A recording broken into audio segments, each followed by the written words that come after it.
And I said, and then she's not doing. She now said, but the first statement that comes out of her mouth is not like, I'm trying to look for the best word, but it's just completely off of everything that he has said. How do you think it's going to make him feel? A lot of times when disagreements are going on in the relationship, both of you think you are talking, but you are not talking. No. Everybody is talking to respond. You are listening to respond. You just want to say your own. See, you can, if you like, form serious faces for me. It's like it's only Lady Vanguard that does it. All of you here, we are all the same. You know. A lot of times you think you are listening to your partner, but you are not. You're not paying attention to them. And that is why the moment you are responding to them, you're not saying words that, assure them or calm whatever things that have happened in that instance, or provide answers for whatever they are feeling in that instance. And that's why the next time it makes it much more difficult for them to approach you for a conversation, because they are used to consistently, every time you say things that are, completely out of the line. Because you are only listening to respond. You're only listening to prove a point. You just want to also take yourself out of the equation and say, I did not do anything wrong. You want to evade apologizing if that is the necessary thing for you to do. We are trying to escape saying that you are sorry or that you admit that you could have done better. So the fact that your ears are open doesn't mean that you are listening to what your partner says. And one of the ways you can practice a deep listening is not to interrupt your partner when they are talking. Don't interrupt them.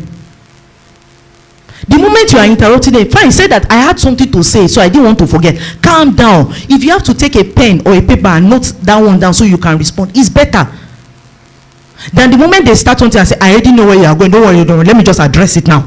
This is what that's not what I meant. No, this was what I do. No. Wait for them to say, because you could have missed out on an emotional, display in that instance that maybe they were being extra vulnerable with you. Something that they would not have had the opportunity to do in the midst of a loud audience. And the time they finally get you alone, they said, okay, let me tell you exactly how I felt in this now. That is the time for you to keep quiet. Because you've had time to display yourself. And that is what brought us to this place now, where we are waking you up in the middle of the night to talk to you.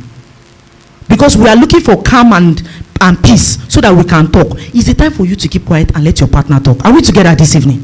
So that is how to practice deep listening. Don't be too quick to say what is on your mind. When you are done, then tell your partner, okay, I have heard you. Now, if you now have something to say, it's not the best time for you to now bring it up and say them. Have you been blessed tonight? I have to stop here.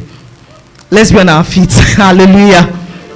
We're going to continue at a much later time. There's still so many things to learn on how to improve in your relationship, especially as regards maturity. But let me just say, if you cannot address it at a more appropriate time, don't worry. When you bring your problems, I will just open my book and continue from where I stopped. God bless you.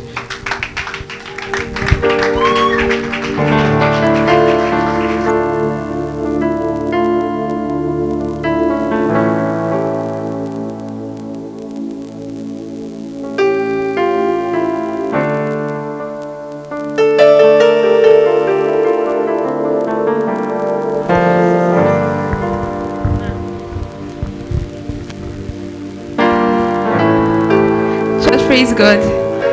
Hallelujah. Please, let's have our seats. Okay, good evening, church. So I'll be taking us this evening on a spoken word that I have tagged Love Like Amnon. Glory to God. Glory to God. All right. So when I was 17, I had this picture of the kind of man I would eventually marry. Don't worry, I had a good upbringing, so my specifications were not outrageous. I mean, I had learned from church. It's your choice of a partner on fickle considerations. For instance, I knew that complexion should not be a top priority, right? But I knew that the man I would be with had to be fair. Very fair, actually. And again, I knew that height should not be a top consideration. I mean, the length of his arms do not determine how the depth or the breadth of his love for me, right? But then I knew that the man I would be with had to be tall enough for me to look up to.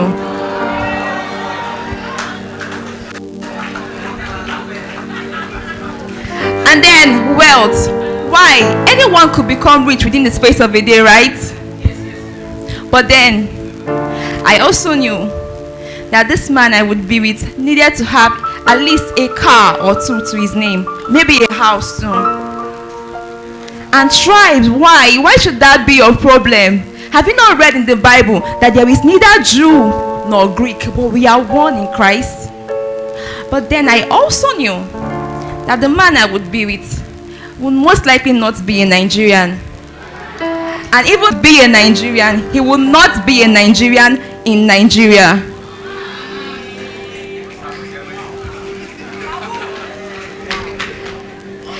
And so you see, for this man, I would be his missing rib. I would complete him as he would complement me. And our chemistry would be such a mystery. It would go down in history. I was not informed. Never in my fantasy did I think or envision that I would have to work to keep the fire of this love burning. I was not informed. And I like to think that these 4 words is the basis of most of the failed relationships and broken marriages that we have today.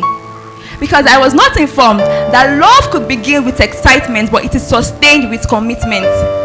I was not informed that there is not a perfect that goes bibbidi bobbidi boo and a perfect Prince Charming that will eventually become your boo. But no, you find the man that you will choose to love over and over again. And you'll find that lady not perfect, but that you would have to spend the rest of your days perfecting. I was not informed because the world presents was this delusional idea where we fall in love and go with the flow. God presents to us a love like Amnon's. You remember Amnon in the Bible, right? Oh, my sister Tamar, I love her. I want her. I can't breathe. I can't eat. I'm lovesick. Until he finally had his way with her. And all of a sudden, the scale of obsession fell off. And behold, it was Leah. She became to him like any other woman. This is what happens when you just fall in love. But on the other hand, is a man that loved like real men do. So the Bible records that Jacob at Laban's words worked 7 years and actually 14 years for Rachel. And it says it was to him like a few days. But no, the world would present to you insignificant the place of parental consent and pastoral oversight in your relationship. I mean, we are in love, that's all that matters, right? But you forget that a father's role is to ensure that the man that seeks your hand is one that is deserving of you, one that has earned the right to call you his own, because after all, you are not a common commodity. You are a gem, or you should be a gem actually. And so this is what happens when you love like Amnon's. And dear Tamar, do you know that when you fall into the bed of a man that loves like Amnon's, regardless of how much your brother Absalom loves you, he will not be there to save you from Amnon. As a matter of fact, he will only show up 2 years after the harm has already been done and forgotten to retaliate. And do you know, dear Amnon, our prince of love, that when the moment of obsession and passion is past, Jonadab will not be there to give any wise counsel. As a matter of fact, he will take the tales of your doom to your family. Imagine that Christ just fell in love with us, with man. Actually, he will fall out as soon as he fell in. But no, he chose to love us. The writer of Hebrews puts it this way: who for the joy that was set before him, he worked for us, proving his love all the way to the cross. Because in this family, we love, but we don't fall in love. We rise in love. We grow in love. We build in love. And Ephesians 5 verse 1, we walk in love. So this is my final charge to you this evening. Don't love like Amnon, But dear husbandman, when the seed of love grows in your heart, water it, groom it till it brings forth fruit beautiful enough for the world to see. Don't love like Amnon, because otherwise marriage will become to you as a mirage. And in that matrimonial home, eventually, when the emotional gra is over, reality will stare you in the face, laugh at you, and ask you, it shock you?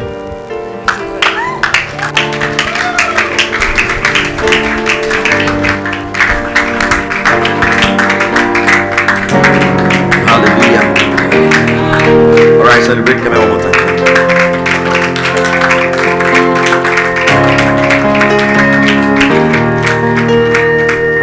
Are you ready for the second part of our discussion from last week?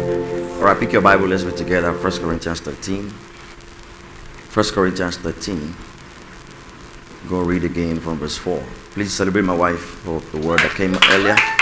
Thank you. Come on, put your hands together. Come on. Celebrate you.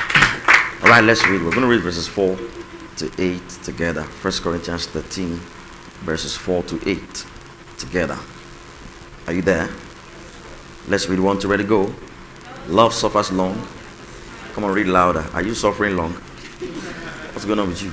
Please. Whether there is knowledge, it will vanish. Hallelujah. All right, stop at verse 8. Thank you. All right, you can look at your neighbor and smile at your neighbor. Just smile. Don't say anything. Don't be tempted to say anything. Smile at them. How is the smile? Is it real? Are they still smiling? Or it's faded after? Now smile again at that neighbor.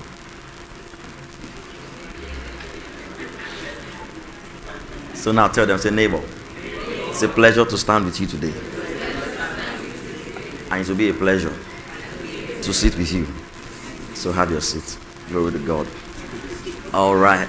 So last week we began to look at the subject of the love language. We love languages, and we began our teaching by explaining that fantastic spoken word by Keme as usual. Please just celebrate Keme for that. Wonderful. Thank you.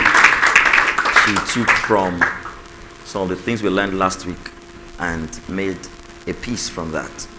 So talented, wonderful lady. So last week we began to look at the fact that what is called love does not begin until sacrifice is involved. And we said what you call the in love experience, falling in love experience, is not something that can be called love because it's not lasting. And we said primarily that's so because it does not give room for work. That this falling in love experience happens spontaneously. It just happens. You don't make effort. Love at first sight.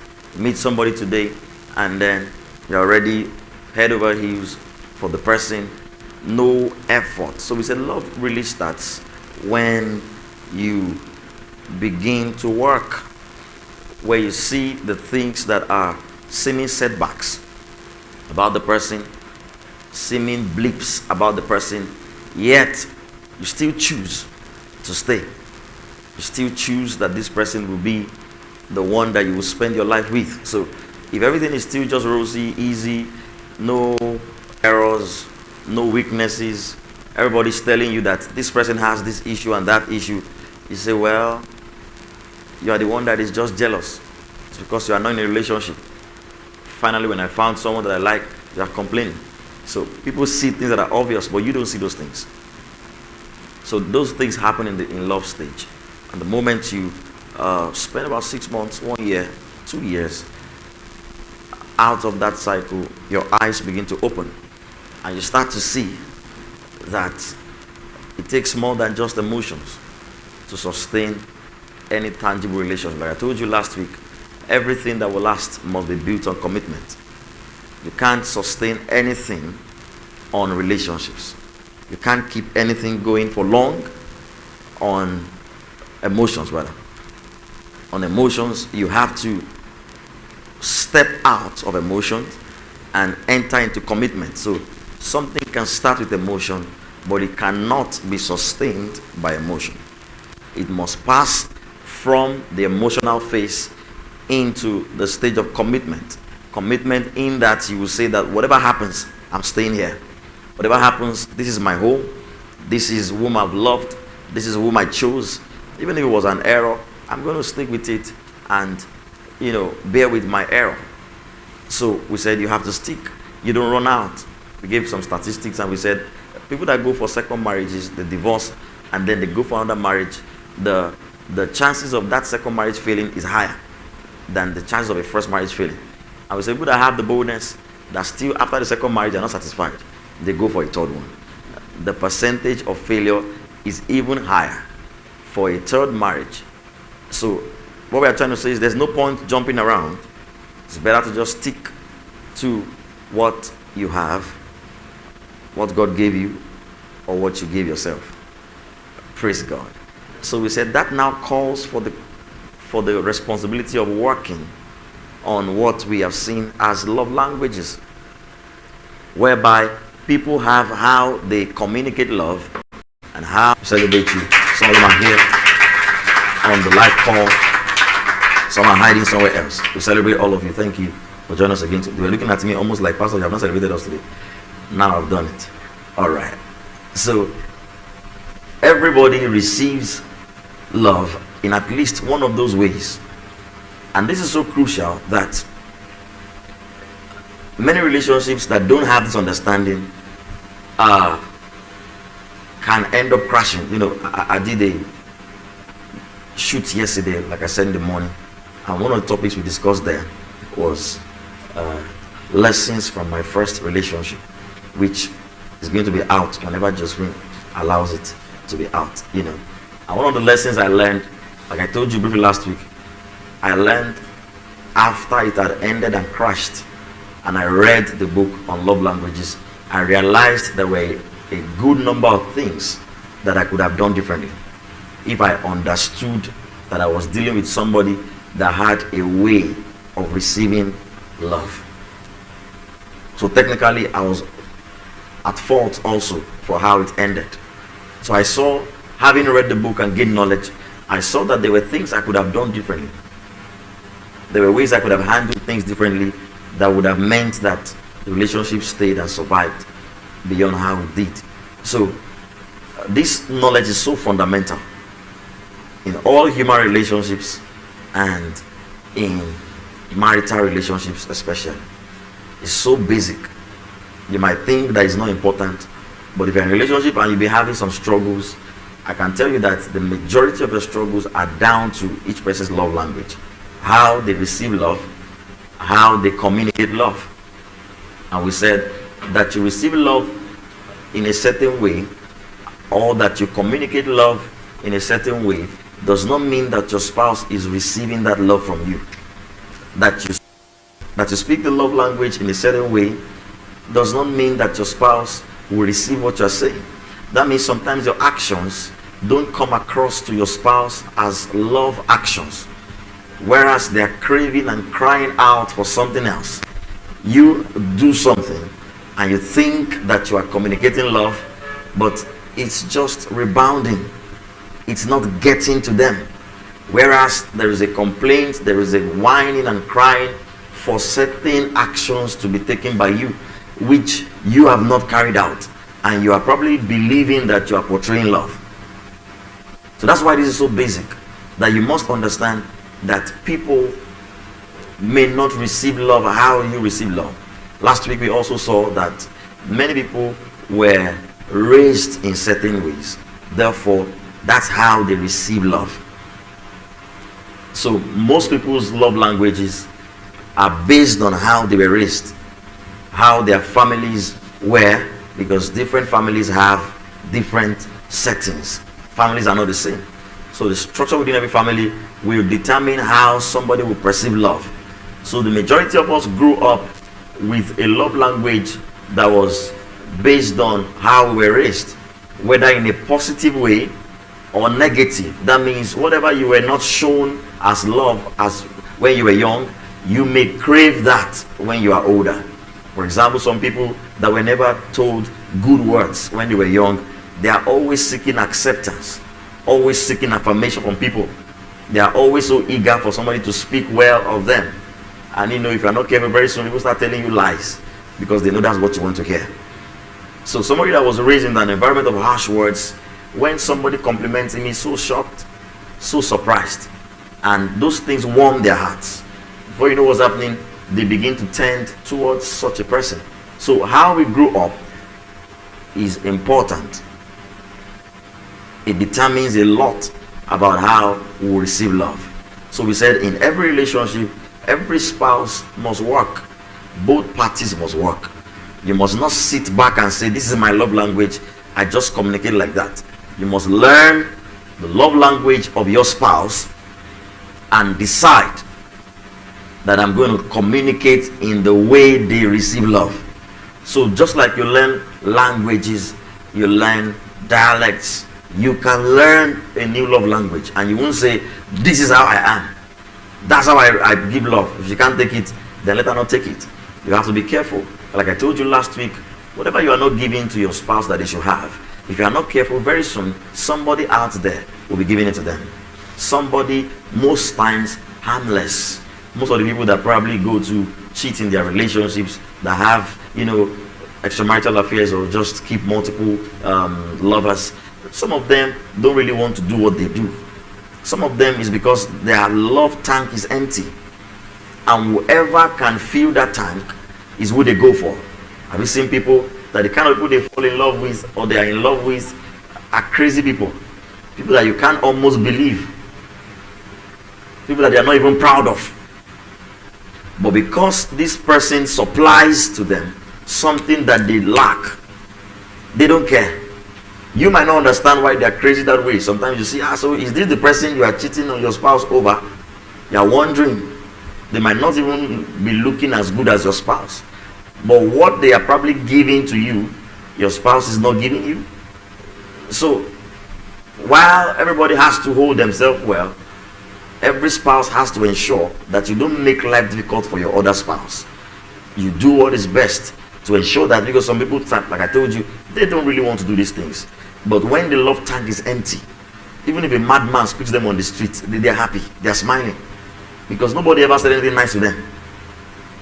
A strange person gives them a gift and they are so happy, because the person that should be giving gifts is not giving the gifts.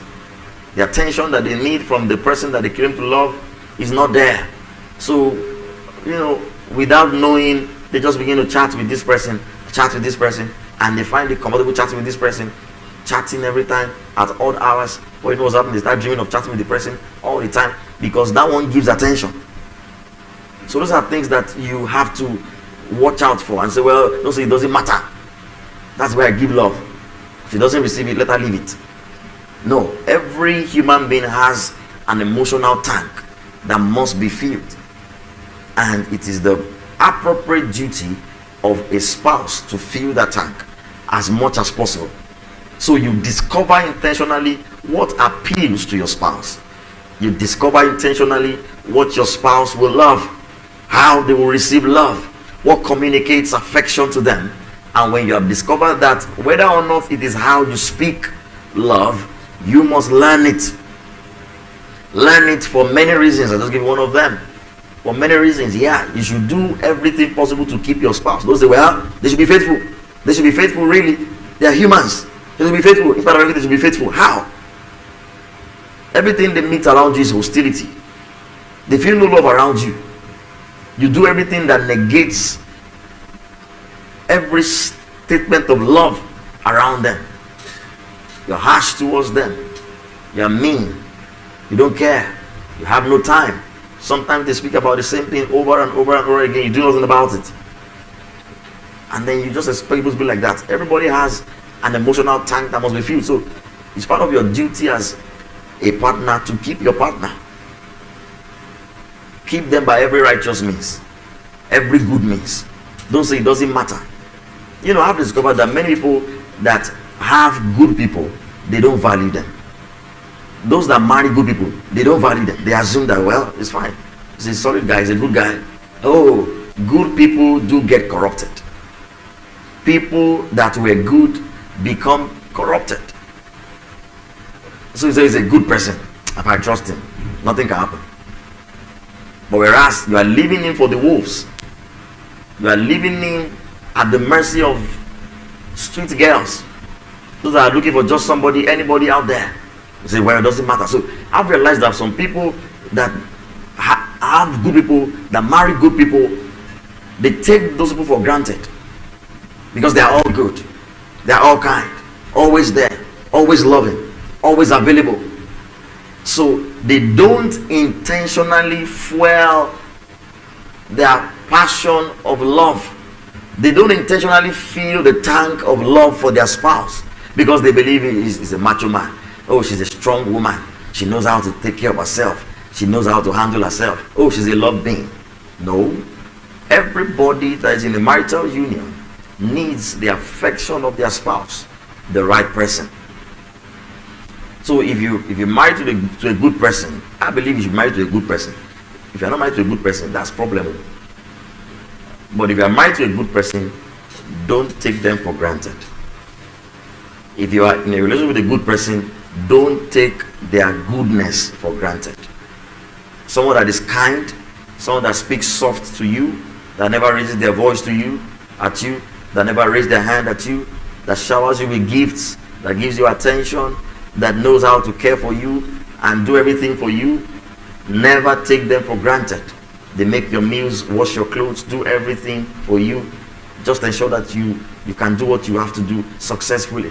Or a husband that works very hard for the family, always there, all of that. And then you say, where is his duty? She's supposed to cook. That's what she should do. Don't take them for granted. So if you have a good spouse, don't take them for granted. Look at your neighbor. Identify their location, if they are married, single, or something like that. So you have to know how to ask this question, or you have to know how to give this advice. For some, you will say, if you have a good spouse. For some, you will say, when you have a good spouse. So this is the statement. If you have a good spouse, don't take them for granted. Some boys are consoling themselves over there. So minister to your neighbor and say, if you have a good spouse, or when you have a good spouse, don't take them for granted. All right, that's the ministration to somebody. So when you have one, people are good, but good people can become corrupt. People's goodness can be taken for granted. People that become mean, some of them don't want to help anybody. They used to be gentle, then they become toxic, all of that. Sometimes it is people that take those things or that bring such things out of them. So if you have somebody that is nice, loving, caring, gentle, always available, always helping, everything like that, never take them for granted. Never say it doesn't matter, he's a good man. Either way, it's always good. You never can tell. If you are too insensitive, somebody that is more affectionate, that will meet their emotional need, somebody that will fill their love tank, will be taking your place. So you have to be careful. So if God has blessed you with a good person, ensure that you maintain that goodness so that you don't get corrupted. So you give your own part. You don't assume that everything runs on autopilot. It's the mistake many people make in relationships. They think once I find a good person and I'm also a good person, when we come together, it becomes goody-goody. That's too good now. When one good and another good comes together, it's too good. Or goody-goody, one of the two. So, but don't take the goodness of your spouse for granted. Don't take their kind heart for granted. That they don't always speak, that they are quiet, that they are careful the way they address you, that they treat you so kindly. Doesn't mean you now trample on them. Typical spouses do that. When you realize that their spouse is just good, they take advantage.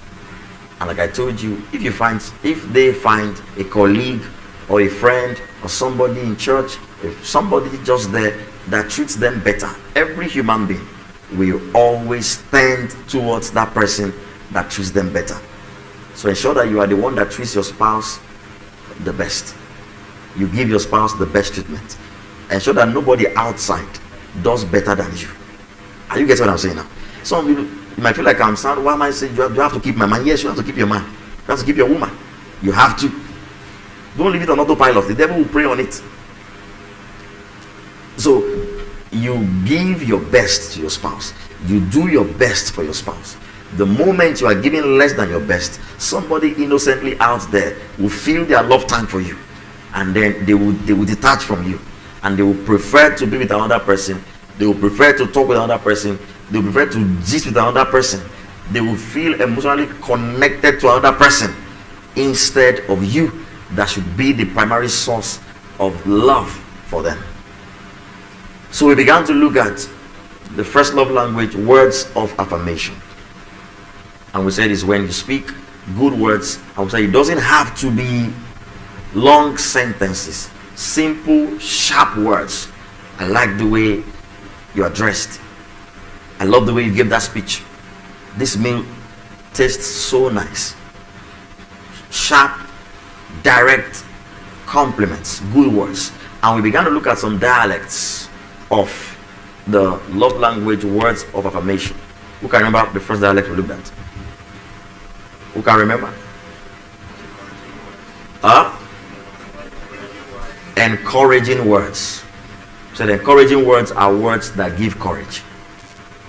Sometimes our spouses don't think they can do something, but having seen the potential in them, we nudge them with the right words.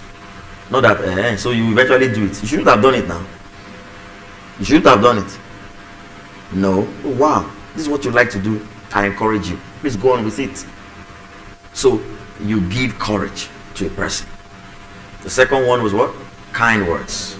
Kind words. Let your words be seasoned with salt. Let it minister grace to your spouse. Be kind. Intentionally be kind. If your spouse's love language is words of affirmation, unkind words will hurt them. When you say things, sometimes some people are too sensitive. No, that's the way they receive love. Some of you are ajepaki. You grew up in the streets with all of you wearing pants and rolling tires, and everybody turns to say, your papa, your mama, idiot, stupid. Some of you, stupid is a compliment to you. Say weary, madman. Guy is a madman of the streets. He's feeling himself. I call him madman. His shoulder is high on the streets. It's a bad boy. He's loving it. But you were raised in an environment where nobody spoke ill about you. The first day somebody says, why are you not acting so smart? Oh my God. Somebody else, they said that to him many times. He doesn't care. He said, well, I'm used to it. I hear that I'm not smart all the time. But you have never heard that kind of word. And somebody told you that, it will get to you more. So don't say people are sensitive. Yes. People receive words differently. You may be able to take all the words in. Be able to take criticism in so easily. Some people you have to look at the right ways where you can present what you want to present, so that it doesn't fall over. You want to correct them. In the bid to correct them, you don't lose them. So you are kind in your words. You are kind. You are kind. You are careful. Sometimes before you speak, you got to say it into your palms and send it to your ears. I say, how does that sound? Say, this thing you have done, it doesn't make sense. You know what that means? Some people don't care. They've always told him that he doesn't do sensible things. But you say, it makes mad sense. Have you seen that kind of thing? I'm trying to understand what that means. How can something make mad sense? You are using those kind of phrases, it makes mad sense. But somebody told you it doesn't make sense. What you are hearing is that you are mad. Now you're separating the sense from the mad. Say, so that means I'm not thinking straight, right? So that means I'm not smart. So I'm not intelligent, right? That means I'm foolish. There are people like that. You say one thing, then they spread it. They are most likely people that receive love by words. So be kind. If you know you have a spouse that their love language is words of affirmation, be very careful what you say around them. Even when you are hurt, even when you feel like you need to give it to them, be careful. You must speak to them and they shut down. That's why you have to just note, whenever your spouse is always talking about what you said, most likely their love language is words of affirmation. The last time you said, Some of you, what your spouse said 2 hours ago, you forgot it. It didn't even get to you. But there are some people that if you speak 1 year, they still remember. 2 years, they remember. Some people feel the pain so much that they write it down to reduce the pain. You know, when you write words down, just to take the hurt from inside you and drop it in the notebook. Some don't care. Some after 1 year, they are still nursing. The moment a disagreement comes in that area, they bring it up. That's how 2 years ago. That's how 7 years ago. You said things that some people said to their spouses 7 years ago, they've not forgotten. They've not. So for such people, words are very sensitive. So be kind. Be kind. Our dialect is humble words. Humble words. Kind is not exactly the same as humble words. And humble words lie in requests, not demands. You want your spouse to do something. Love makes requests. Love doesn't demand. When I make demands, I begin to sound like a parent to a child. You know, a parent has got to tell the child what to do. But you know, as adults, while yes, there's the head of the home, your partners, you have to treat them with respect. So if you want them to do something, you request, not that you demand, without caring how they feel. You make requests. If you want them to do something for you, there's a way you can put it that it obviously sounds like you're not trying to use your spouse.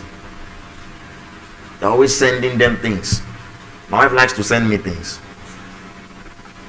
Because before we got married, our love language was not acts of sex. But after we got married, I was trying to understand. Has she been reconfigured? Because it's so effortless. And I don't do that.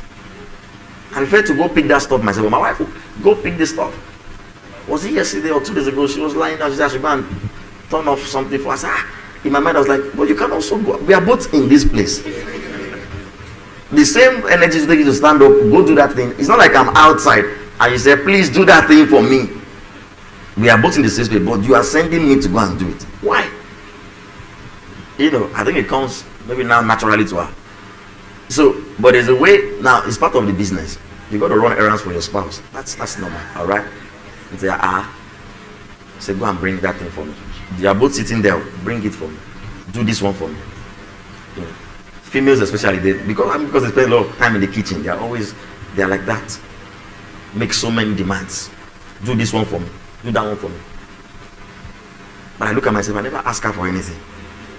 I do my things myself. Like I don't even know how to bring myself to it. So, well, I don't complain. She just hearing that I was thinking in my mind, but you could have also done this yourself. You can do it yourself now. You know. So you can make requests and not demands. Requests send the right message to your spouse that they are not slaves. And it shows that you respect them. You want them to do something, you don't start sounding like if they don't do it, they have committed a big crime. You can say, you know, can you please make some nice afang soup for us for tomorrow morning? You know, I'm speaking to the married and the single, so I'm speaking more about marriage now because that's where I want you to be. I don't want you to remain single. All right, my beloved brethren, that's where we are going in life. So I'm not, if you're not married yet, I'm not, if you're in a relationship, this is for you. Singles is for you also. So that's why you hear me speaking a lot about, you know, married people today. So he said, can you please make some afang for me? That's one way to speak. And another person can speak and say, hey, when last did you eat afang in his house? Hey, it seems the next time we have afang in this house is after Christmas. The way we are going like this. We have been eating rice. Can you just be polite? Can you be humble and make this request, please? It would be nice if you could eat afang this weekend. But not that you are saying, hey, the way it is. Or you want to tell your man, can you please help us clean maybe the gutter or something. Can you clear the gutter? That's one way to speak. Another way you can say, hey, very soon snakes will start jumping out of this gutter. Supposed to be like that. Very soon snakes will start jumping out of this gutter. The way we are going in this house, the way we are going with all these plates in the sink, very soon rats will start feasting on these things. You see, that's how many people speak. But that's not right. You know, when you say that, there's a way it comes across. It builds this resentment in your spouse. They feel even more reluctant to do it. So you have to watch it. You want the same thing. Both parties are trying to say the same thing, but they should say it in different ways, or they should say it in the right way rather. Don't say things that make your spouse look like let rats go. Let when snakes come into the house, we will both be there now. And God help you, I'm not even at home on that day. So we must give our spouses the opportunity to do things willingly. A request gives an element of a choice. This, your mate, your spouse may actually choose to do it or not. And you know, when you make a request of your spouse, you are affirming his or her abilities. You are affirming his or her worth. You are making them feel special. They are not feeling like a slave, like somebody you are trying to use. You are telling them indirectly that there's an ability you have. There's something you can do. Oh, I miss your affangs. Like, since I got married, the last time you gave me afang was when you were feeding me. Have they fed anybody afang during that toast? You should be doing it now. It's only cake and wine. You used to feed yourself. Set them correct fufu and afang. Finish your whole meal. It's your wedding. Nobody would complain. So let the words be smooth. Let them be humble. Don't make demands. Make requests. Tell your neighbor, say, don't make demands. Make requests. So when they are demands, they are no expressions of love. They are just instead trying to override your spouse. So be intentional in giving words of affirmation, different ways, encouraging words, humble words, kind words. Say nice things about your spouse. Say nice things to them. Intentionally tell others nice things about them. Say, did you know what my wife made for me today? Now don't tell that to a single brother, because you're going to run into deep thinking. Say, do you know something amazing about my wife? Now they may be there. Imagine that you say that when they are there. Just look at their expression. You will see the serious smile. Say there's something amazing about us. Now, when you want to speak, say there is something amazing. Don't say there's something about my spouse. When they hear that, what's he about to say? Then they start stepping on you. What does he want to say? Say, do you know, when we get home, my wife doesn't, she doesn't drop her bags. She just enters the kitchen. That's how my wife is. The moment we get home like this, she just enters the kitchen and she starts making food. Thank you for celebrating her. Look at the way she's smiling now.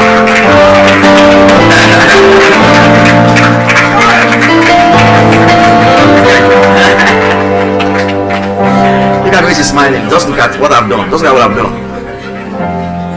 Alright, thank you for celebrating. Have your seat. So that's what just a few words can do. Now, tell other people the good things your spouse does. The more you do that, the more loving you see them. The more you feel like you love them. But if all you're always telling about your spouse is, hey, that woman, I'm not planning to go home today because I'm not planning to go. That woman, she's like a beast. But if you tell people the nice things that your wife does, you will see that she'll be more cheerful. In fact, many times, the things you tell your friends or people around you about your spouse, eventually they will tell her. I mean the good things, many times. They say, in fact, there was even a day that so-and-so was talking and he said, this is what you do. I also would like to do it. Then you feel more important. You feel more special. Well, if you relate with family a lot, You can also do intentionally. Like I said, I'm talking not about wife, husband, because that's where I want you to go in life. You can actually tell your wife's or your spouse's family members the good things she does. You can tell your mother-in-law, wow, hey, mommy, I don't know, but you know, the way she cooks, she cooks so beautifully. Oh, the mother's head must be swelling. Then one day, if they have the chance to speak, she will say, your husband even told me one day that so and so and so and so and so. That's an important way to get people to feel loved. You say nice things about what they do, and that means you focus more on the niceness about them. You are not all particular about what they have not done well, how they have not done this thing well. You are so full of negative words, you never say anything positive. Before you try to give a criticism, give a compliment. Say something nice. Even though we know you are bringing but say something nice first. Say, wow, such a fantastic speech, but start well, but you don't have to give that but now. You can keep it till later. You can even overlook it. Sometimes the errors in your spouse or the weakness you find in your spouse, you can use other ways to fix them than being rude to them, than insulting them. Maybe they need to improve a little more on their confidence when speaking in public. You can get them a book on public speaking, a book on building confidence. Somehow, your spouse will get the message. They'll start reading. Glory to God. There will be someone whose body is always smelling. You know what to get them. Or when they are with you, they always have body odor. Before you start talking, first stretch Mentos to them. Let's start with this. Stretch Mentos to them before you talk. So having done that, okay, I'll tell them lick it now. All right. So if your spouses have already started giving you little hints, let me give you a few points. If your spouse's love language is words of affirmation, what should you do? First, you have to remind yourself. All these things take consciousness. Like I told you, there is no successful relationship that there is no work being done. Nothing runs on autopilot. So remind yourself several times that this is how my spouse receives love. Be conscious of it. That leads you to intentionality. You are now deliberate to ensure that you communicate love to them and you don't affect them or tear them down emotionally. So remind yourself, if you need to paste it on your corner, my spouse's love language is so and so. Write it there. And then, like I said, this is work, but you can intentionally write out the words that you speak to your spouse. Positive words every day. If you are struggling to write anything, that means you have work to do. The little things you said to them, oh, today you are looking so nice in that outfit. Today you came early to church. That's beautiful. The next time they want to come early. Yeah. Oh, today you sang so beautifully well. Next time they want to sing well.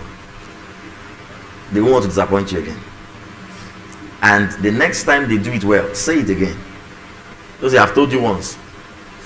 Once have I spoken. Twice, 10 times you have heard. Some people think once they give compliment once is enough. No.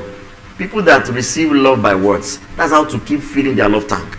Say, but I told you I love you 2 weeks ago. But I tell you every day. But I still told you 2 weeks ago. You compliment your spouse with their dressing. You compliment their dressing in batches. Once a month. You look like human being today.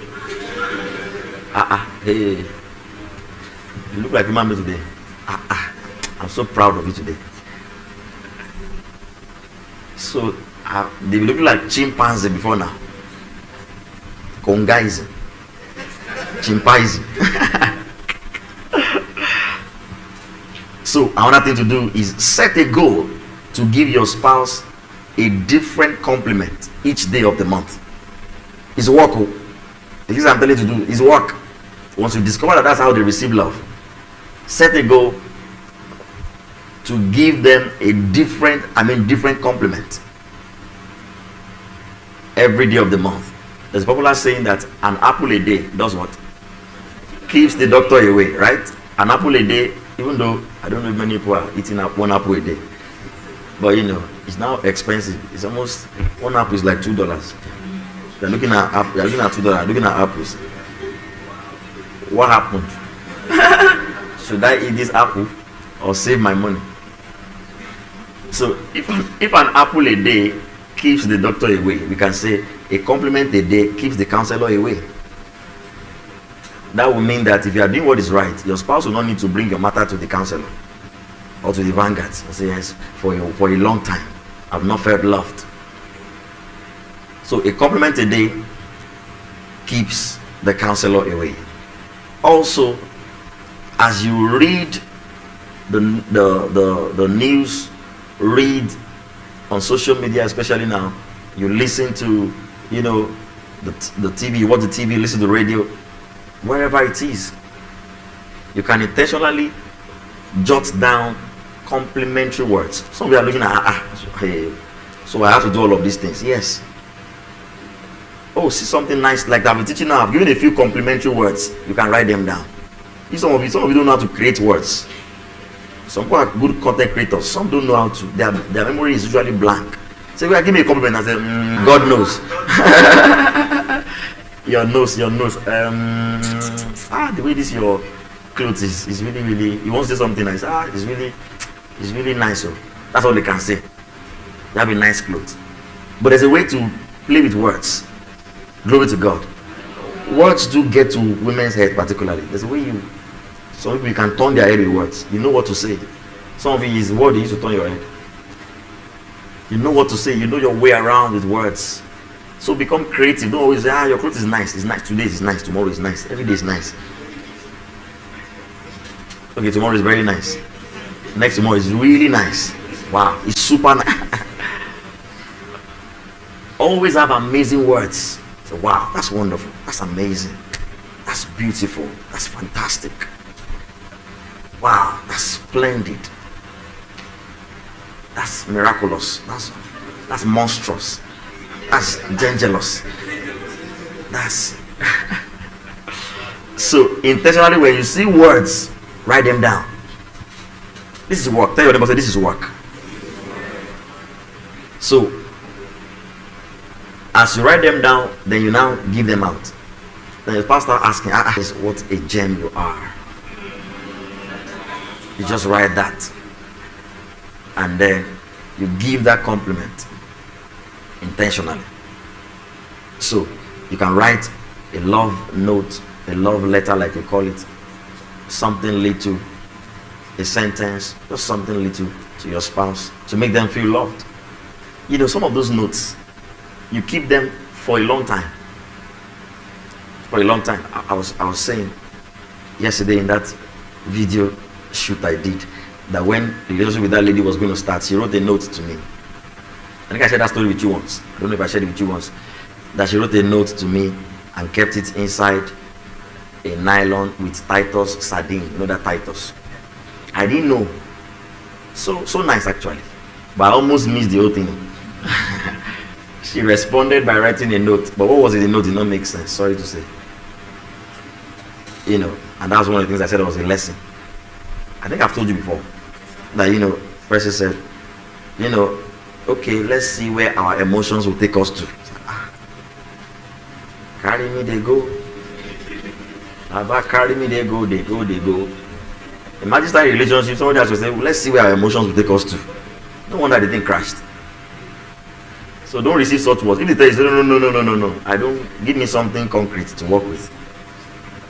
So she wrote the note, and I think that day I was leaving our hostel area, so I was hungry, or she wanted me to eat bread with the sardine, so she put the sardine inside black nylon and wrote the note and kept the black nylon. But my normal self that doesn't like to eat, as I go back, I just dropped the whole thing, dropped it on my cupboard, went to bed. The next morning I was traveling to Ibadan for a conference. So as I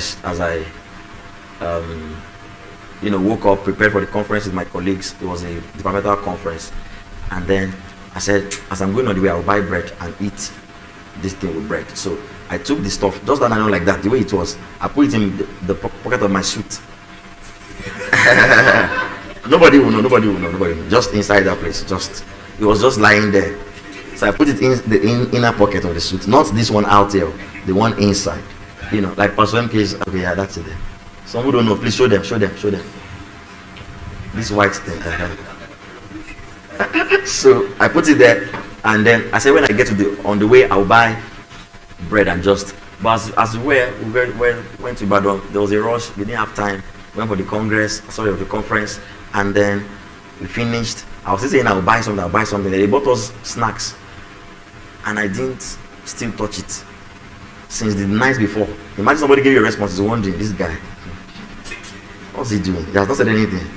Because he has not seen anything. Because if you see something, say something. You know, evening came, the morning and the evening, the second day.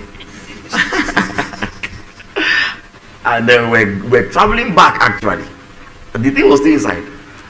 I kept it there. I didn't know there was anything else. Because I never even opened it. I knew it was the titles that was inside, so I kept it.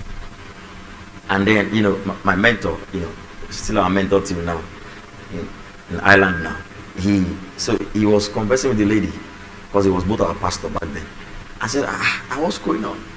Because me Peter, what's going on? That I said the lady says she has done something. I said, like what? And we're already close. We're already back in Osun State, from Ibadan to Osun State. She has already responded. Then it kind of clicked. I said, okay. Then I brought out the titles from where it was, and behold, there was beyond titles in the stuff. I saw a small note, and I read it. I said, let's see where our emotions will lead us. I wasn't thinking straight. Truly, it was my emotion that was leading me. I was happy. I said, wow, yes, I got the girl. You know that feeling, right? Like Mr. Victor when I got the girl. So, and then it didn't last. It was the emotion that was leading us all true. So where I'm going is, somehow I still kept that, you know, over the years. People give me some of those things, those notes, I keep them. Nice words. So you can always write something about your spouse. Let me give you another one. Yeah, I mentioned that to you. Let me say it again. Compliment your spouse in front of important people. Your friends, their parents. You will bring respect to yourself and to them. People will feel like, yeah, this guy is a good guy for speaking well about, you know, their spouse. And then the parents will feel like, wow, oh, I raised a good child. You know. Another one is to look for the strength of your spouse and appreciate their strength. Look for the strength of your spouse. Tell them how much, oh, I like the way you are dogged. I like the way you are strong. I like the way you encourage me. Ajay, you demotivate me. Pastor Ajay, right? Pastor, okay. Oh, some of you see your spouse's strengths and you say nothing about it. The only thing you talk about is what they don't do well. So look at the way they are turning fufu. Look at the way they are turning. Why is you so slow? Look at the way you are turning fufu. Turning fufu. When you see their strengths, some people don't even know how to recognize people's strengths. They don't even know that some things are people's strengths. Strengths are outstanding things about people. Things that stand out, that help them get the job done faster. You look at them and you say, I love this about you. There's something about you that I admire so much. There's nothing wrong in admiring your spouse. Tell your neighbor, say there's nothing wrong in admiring your spouse. Don't worry, just say it because all of you will marry in this church. So no matter who you are now, you will still marry. So there's nothing wrong. You see a strength, you admire something. There's something I admire about you. So and so and so and so. Do that at intervals. At intervals. At intervals. Glory to God. If you have a spouse here, say something like that to them right now. I told you to sit beside your spouse. Hope you are doing it again today. Or you are no longer. If you don't have, just close your eyes for now. Oh, those boys, they have closed their eyes. Say something nice to them. Oh, some people are too far from themselves. I'm on this church. Get us a bill. Okay, let me continue. It's a boring atmosphere. All right. So let me give you one more. Like I told you, you can write a poem actually.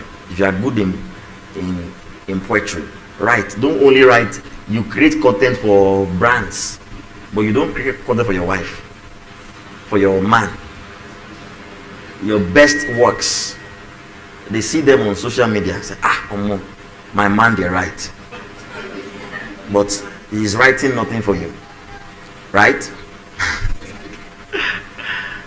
So whatever you do, you should make a copy of it for your spouse. If you are a video editor, for example, you should be making videos anyhow for your spouse. Content creator, plenty videos of your spouse. Like Keme now, I hope you are serving those things that you are giving us. Like Ammon, I bet don't look like Ammon.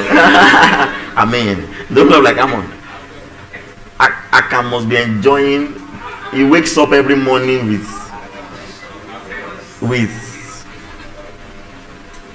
spoken words. He wakes up in the morning. They woke him with spoken words. Why are you shaking your head? I'm on your page now. I see what you could do on the page. I just ignore for my peace of mind. They went to snap him inside that place. Such wickedness. I'm on their page. Some of them they know how to. Some pages are so dry. So dry. They just go to pray. The morning starting, in the evening done. Some don't even know when their prayer time is over. Okay, it's my protocol. He left his duty to come and see the woman. Don't worry, stay. You know, they just do starting. I had to, please have your seat there. I had to accuse one. I said, people are too serious. The only thing I was seeing is day 45 of 93. Starting. Done. Day 47 of 93. When it was about day 75, I said, 1B, come here. What's going on here? Are you people not in love? Then they loosen up. They loosen up. So let your spouse not only feel your content creation on social media. You are so good. That a man with pen like a sword.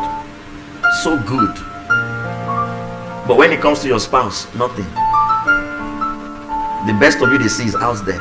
Don't do that. So write them poems, write them nice words, write them nice things. Let them feel that you are a content creator, you are a graphics designer, for example. Design nice things for your spouse. You are a chef. Use food to enjoy your spouse. Use food to enjoy. Someone that's married to a chef, they should be partying in their house every day. It's only in church when we're having programs that you taste the goodness of your spouse. Only you don't cook like this in the house. It's you that cook this food. Because that one you cook it tired. So tired. So you write poems. If you find speaking words of affirmation a struggle, stand before a mirror and practice. Some say, I'm shy, I don't know what to say. Don't say that. That's why we are saying you have to learn. You have to learn. Learn a new language. You can learn. So you say, I'm not a word person. No, don't worry. The word was created by words. It's a world of words. So you can turn it into a war of words. It's time begin to speak to the mirror, and the mirror is speaking back to you. Till you learn it. Say, baby, I want to tell you something, but I'm shy. Say, don't worry, cover your eyes and say it. Abi? Then one day you are bold enough to say, look at you. Solid guy. Their head will be swelling, they'll be smiling. Good guy. Once they take their picture, you use compliments to finish them. Not that the one that wants to like, put your head very well. Just stand out, take this picture and go. Stand like a human being now. Praise God. Let's go to the second one. Quality time. Quality time. When we mean quality time, we don't mean just being together, but giving yourselves undivided attention. You give your undivided attention.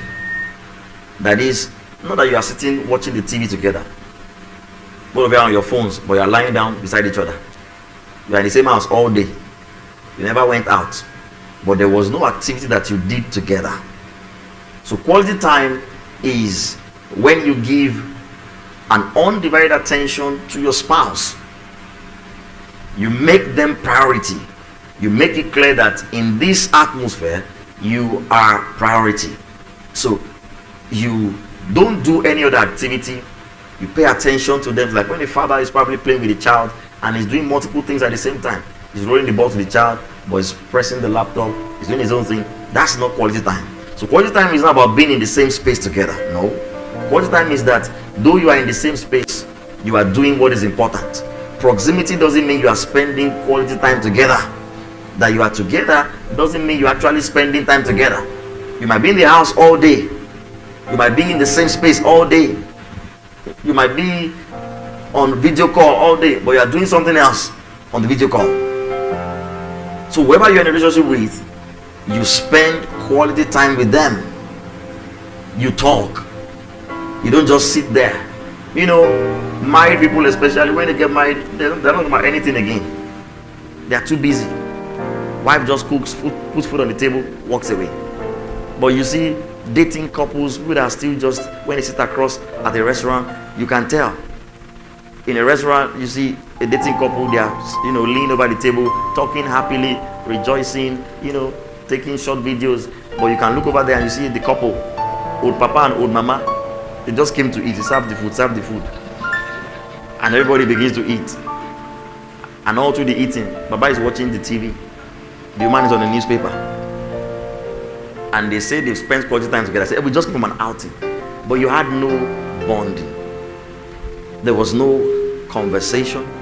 There was no closeness. There was no activity that showed your bond. Togetherness is very important when you talk about quality time. So you are not just spending time with the person in the same space. You are spending that time together. Giving that person undivided attention. The spouse is speaking with you, drop the phone. Don't watch the TV. If you are listening and you feel like the match is very important to you, you can say, please, only can I just finish this match? Or if not, okay. If your wife will understand, say, you are choosing match over, eat that match. Match kill you there. And if they now want to deal with you, they now beat your team. Then you now drag your feet with your tails between your legs. Say, honey, I'm ready for the conversation. Say, what conversation? Go and converse with your coach that is a loser. So, undivided attention. Somebody say undivided attention. So a central aspect of quality time is togetherness. You are there together, not proximity. You can be in the same space, but you are not doing things that connect you. Two people in the same room may have proximity, but they don't necessarily be, or they are not necessarily together. Doesn't necessarily mean that they are spending time with each other. It's that we are in the same space and we are giving ourselves undivided attention. If I know something will distract me, let me drop that thing so that I can give my spouse attention. Now, again, like I said, some people don't care. They can finish an entire conversation while seeing a movie. But the one that has quality time as a love language wants to hear, wants to be heard, wants communication to flow, doesn't want the spouse to do any other thing, just wants them to themselves. So you must pay attention to that and ensure that you are not just being in the same space. You say, well, we went out. All through the time you went out, you were on your phone. All through the time you went out, you were snapping pictures with statues or with statues and monuments. You never spent time with them. You spend more time talking with the tour guide than with them. Say, but we went out together. We went to the games together, but we did nothing together. So you must intentionally foster togetherness. If your spouse's love language is quality time, ensure that the time is quality. Ensure it is quality. So some dialects of this love language. The first one is quality conversation. which we began to look at. Quality conversation. So just like the other languages have dialects, one of the most common dialects of quality time is quality conversation. That is, two people are talking and they are talking in a sympathetic manner. They are speaking to each other's hearts. They are sharing experiences. They are not just, sometimes you are talking and you are not saying relevant things. You're having a quality conversation with your spouse and all you are discussing is the influencer on TikTok. That's not quality conversation. You are talking about meaningful things. Things about life, about work, things that affect your spouse. Maybe something happened at work now and your spouse wants to tell you, but say, well, I've always told you to be strong. Be strong. Be strong. Sonny demo. Sonny demo. If you're say, today at work, today at work. Say, we today at work again. I've told you what to do. Spirit power. Bring out your spirit power. And you overcome until you stay, until you gain all ascendancy. And stay on top of all situations at all times. Wherever you go, you radiate spirit power. Quality conversations are that there is a sympathetic dialogue. Both parties are sharing their experiences. They are sharing their thoughts. They are sharing their feelings.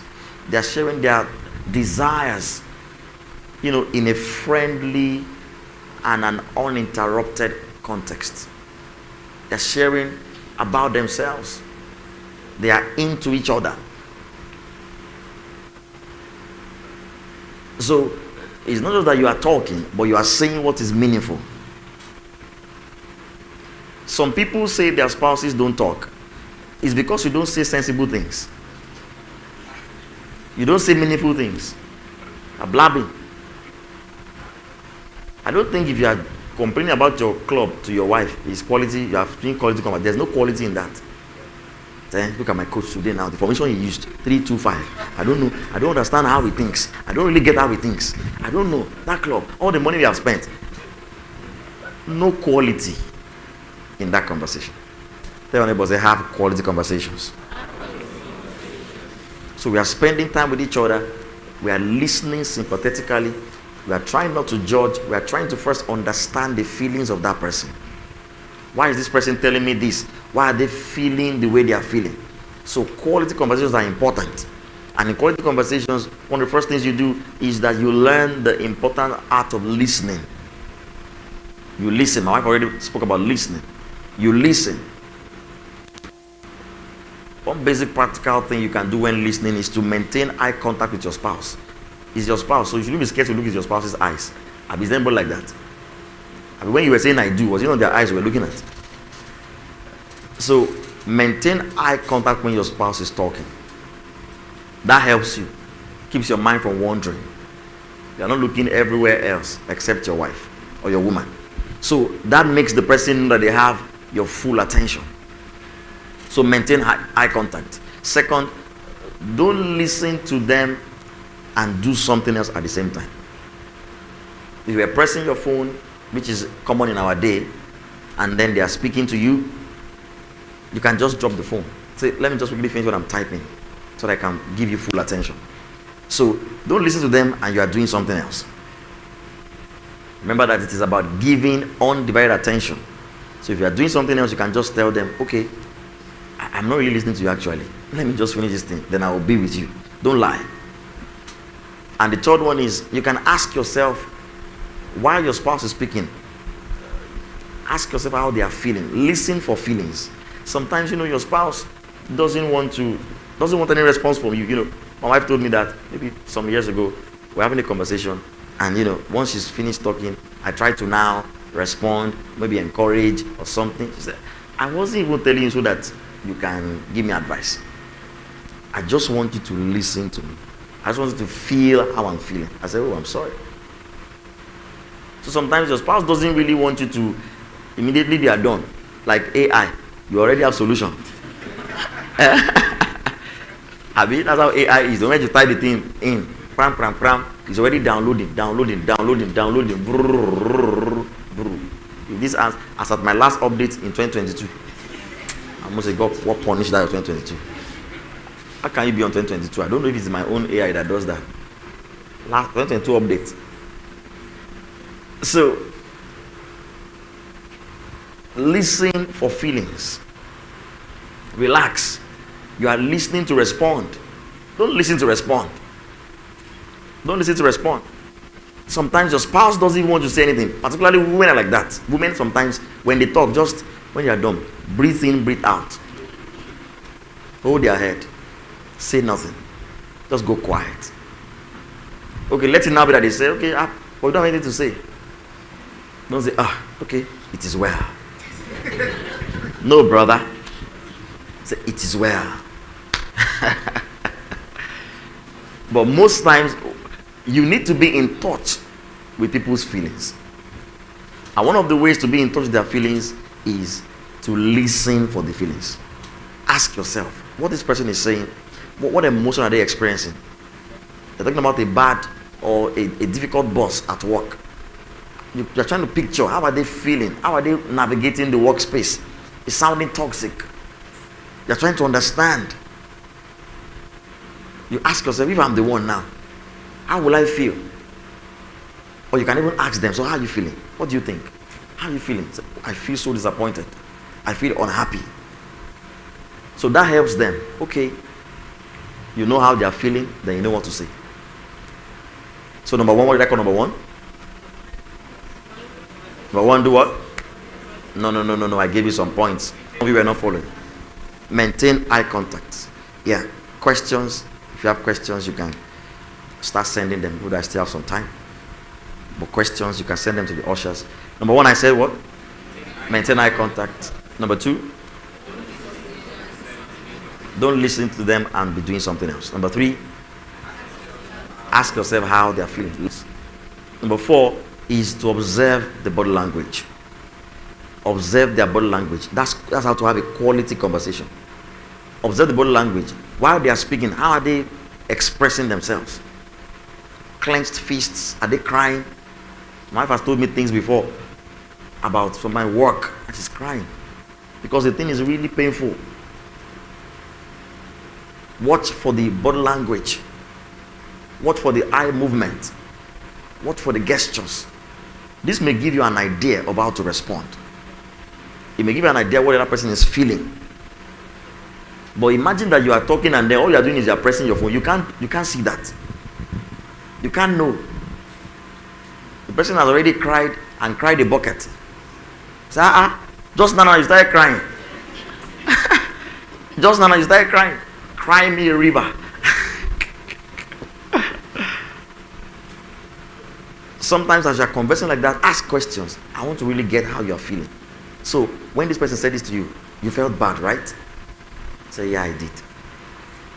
That's how to listen. And the last one there is refuse to interrupt.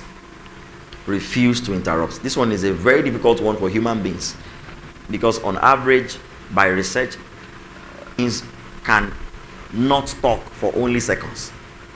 In fact, about 17 seconds. People can keep calm for 17 seconds without responding. Anything beyond that now takes special training.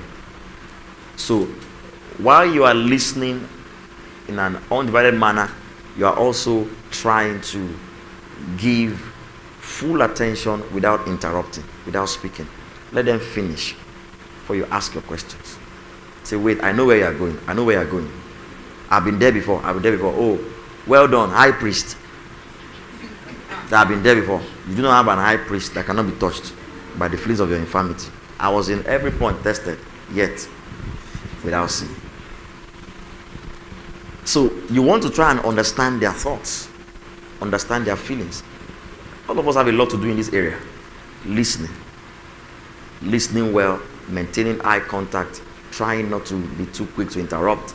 All of those things, because sometimes we're trying to make our point. Sometimes somebody is going off our point. You want to bring them back. I say, no. That's not what I'm saying. Listen to me. I say, listen to me. No, listen to me. Then listen to me. Then nobody's listening anymore. So that's quality conversations. In quality conversations, you must learn to talk. All those things that this one spouse will say, well, I don't know how to talk. Don't do that. Learn to talk. Tell your neighbor, say, learn to talk. So they don't just require listening. Learn to speak. Communicate how you are feeling. Put it in the best possible words. Don't say, I have nothing to say. All I have is tears. Every time you want to talk, the person starts crying. Starts crying. Some females are like that. Oh, the man will feel so bad. So you want to settle the matter. Before anything, he starts crying. And he starts beating his chest. Starts beating his chest. You are a wicked man. Learn to talk. Personality-wise, you may not be the person that speaks so much, but learn to talk. No matter who you are the chatterbox or you are the quiet one. When it comes to important things, learn to talk. If you can't really talk directly, you can communicate your feelings. You can put it in a notepad. I was discussing with a couple, and then one of them wrote how she was feeling in the notepad and shared with the spouse.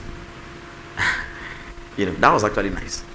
If you can't bring that thought to your spouse, you can actually write it. There are voice notes these days. You can send a voice note.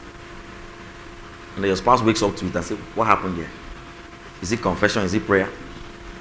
So some people don't know how to unbox what is within. Self-revelation, it doesn't come easy for everybody. Some can easily, the moment as it's doing them, they're giving it back to you. But some, it takes them longer. But everybody has to ultimately learn. If it is going to be a quality conversation, you must talk. Both parties must talk. Surely there is always one person that talks more. Even if both of you are talkatives, one is the chief talkative. One must be the chief speaker. If both of you are quiet, one is quieter. But both of you have to learn to talk. Voice your feelings. Voice your thoughts. This is how I feel about this thing. I just want to tell you that I'm not really happy about it. It might be about the person or a situation. So you start getting in touch with emotions. Some people, the way some people grew up, they grew up in difficult settings that how they were raised, they have been shut down. Some people are like that. Imagine you were growing up now and then you, maybe age 5 or 6, you needed maybe a toy car. And the day you mistakenly asked your father for a toy car. Say, Daddy, I also want to buy a toy car. Oh, you heard the issue of your life that day. Toy car. In all these things in the house, it's toy car you want to buy. Look how I'm working hard for the family, trying to get food on the table. So in all these things, it's toy car. Toy car that you are going to buy now, and you will spoil. So and so and so and so. So when those kind of conversations come, some children shut down. Some of you grow up like that. Your parents shut you down. You never used to speak again. After the first, second time you spoke, and you kept quiet, and they answered you in a very rough way. Sometimes parents are dealing with so much that they don't know when they spew it out on children. So because of that, you grew up. So not everybody actually has it easy opening up.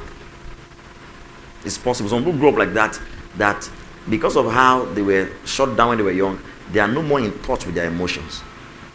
So if you ask them, what do you have to say? He has nothing to say. So how are you feeling about this? I can't really tell how I'm feeling. It's just okay. I'm fine.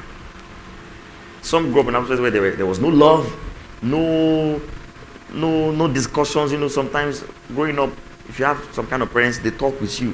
But some parents don't have time. All they are trying to do is just put food on the table, pay your fees. By the time they are coming back in the night, you slept. In the morning, they wake you up for school.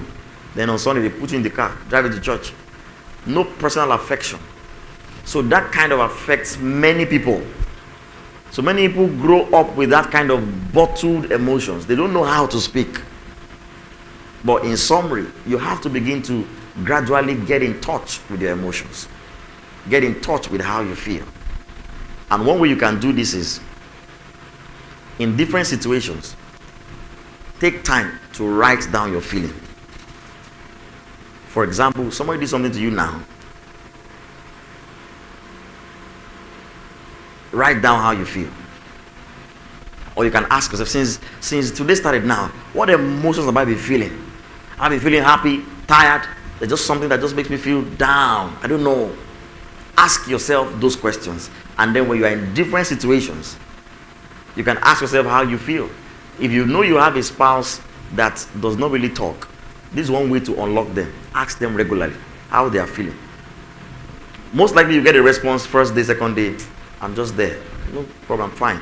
But gradually, okay, how did you feel? You know, maybe you are in the same space and somebody speaks to them in a way that is not so nice. Say, when so and so spoke to you that way, how did you feel? Say, well, I didn't take it seriously. Or, oh boy, I felt so bad. Okay, gradually. For example, if you go out in a day now, if you keep track of how your movement is in a day, you can pick out like 5 incidents that happened in your day, and you can write down how you felt in those situations. When the Keke man was delaying you, what did you do? How did you feel? I don't want to be late for leadership school, so that I don't follow up. Is it follow up? So that I don't pray. When the food was not done on time, how did you feel? You felt hungry? Or you felt like entering there and eating it raw? You know, sometimes you feel like that. You want to take the food raw on the table, on the cooker.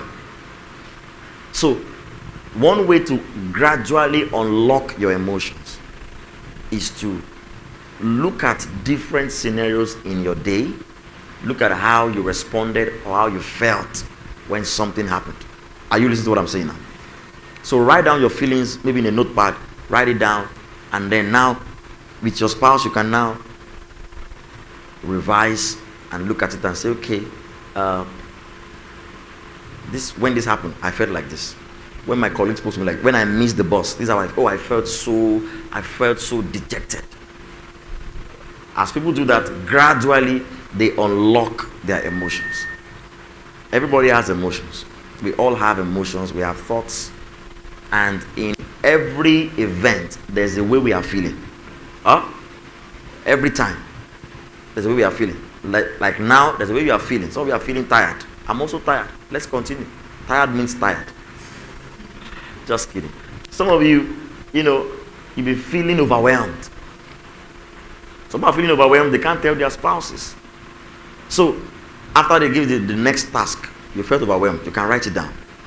Then, in your quality conversation with your spouse, you can tell them, earlier today, when my boss called me and said this and this, I felt overwhelmed. So, if you have to talk about those things, talk about them. Don't do macho man. And then you go and break down somewhere. Don't do strong woman. And then sickness catches you. So, talk about your emotions. Write them down. If you are not in touch with your emotions, you are not someone that likes to speak, it's not easy for you to open up, none of that. This is what you can do. In every situation, just pen down how you feel, because there's surely how you feel in every situation. It might be a feeling of pain, regret, happiness, hurt, satisfaction, fulfillment. Those are different kinds of feelings. So as you write them down, you can tell yourself, okay, I will now begin to work on this. So as you work on this, you become a better and better person. Praise God. Are you still learning? Are you still learning? So, if you have a spouse that doesn't speak, open them up. Unlock them. Have conversations. When you have talked, and they're saying nothing, tell them, I've been talking since. You're not saying anything.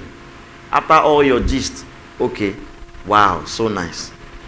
But some people know how to engage you. So, what happened next? He's so intrigued by the story. So when you got to the office, what happened? My boss saw me, and she gave me this look. Really? What kind of look? Can you give me that look? And then you are, many times I'm like that in my conversation with my wife. I like details. So if you tell me this, I like to paint the picture. I like to get the picture. Almost like I want to be there. So if she's describing something, she likes to just summarize everything and just go.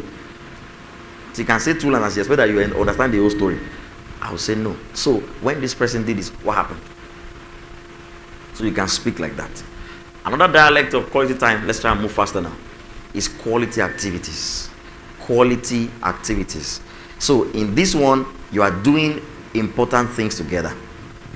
While you are spending time with each other, you are doing important things together. While you are doing things together, you are not just doing things together again, you are doing things together, giving each other undivided attention. You are giving each other the preference. So you are cooking together, for example. You and your spouse can cook together. If you are married especially, my wife was talking about people that were cooking together. Don't cook and then after you finish cooking, a few months later, the guy is with another guy. He said the last cook that was here, the last woman that cooked here, Cucurella, it's called a go today. It's first go for my club. It was a good day, no tension day, but we are used to it. I was supposed to be relaxing with the match, but I was tensed. So, do activities that are meaningful together. Do the laundry together. Take a walk together. You can do some cleaning together. You can pick the beans together. So like, hey, this is to pick beans when you were young. You didn't pick beans. You can cut vegetables together. She can be making the fufu while you are stirring the soup. Meaningful things. Meaningful things. She can be listening to tracks while you're reading your Bible. Those are quality activities that you can do together. So, and what you are doing, the quality activities are not just any how kind of things. They are things that at least one of you is interested in. You don't like skating. She doesn't like skating. They say, let's go skating. They will come and pick you people up. Let it be at least, preferentially, if your spouse likes quality time, let them choose what you should do. Let it be what they like to do. So quality activity, while you are spending quality time, you are doing quality things. Things that will create memories. Things that will make them remember, wow, this day we did this.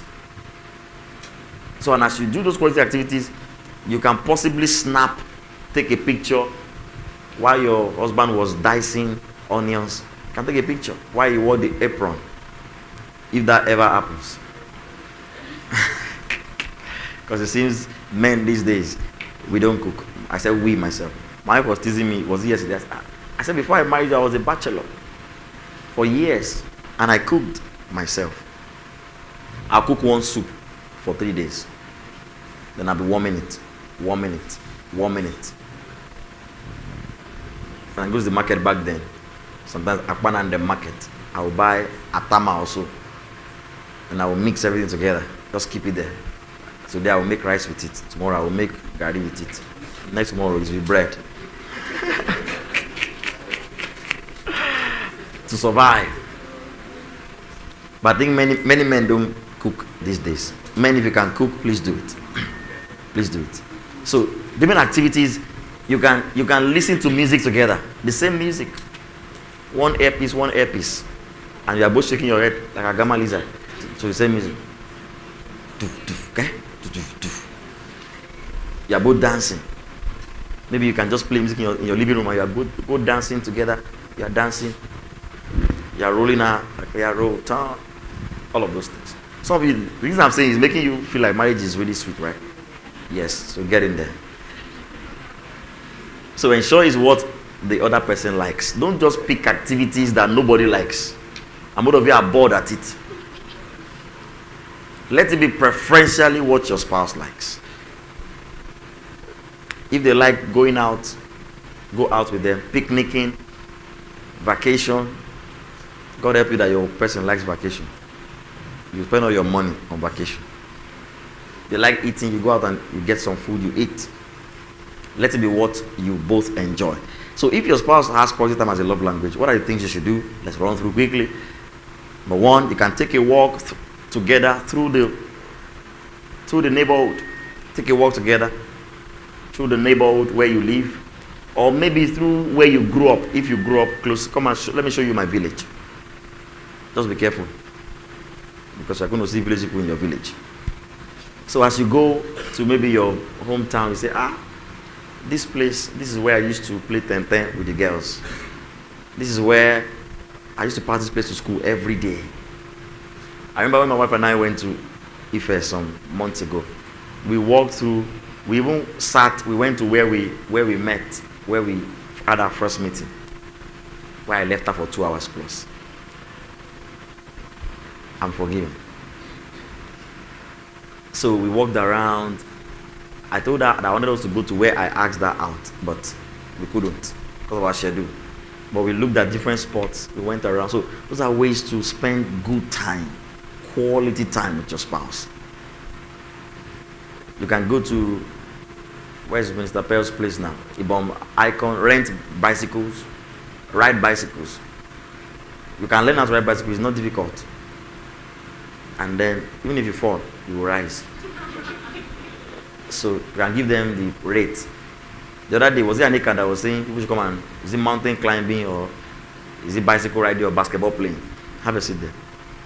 So, all those activities, if you have time, you can make out a special luncheon for your spouse. Table for 2.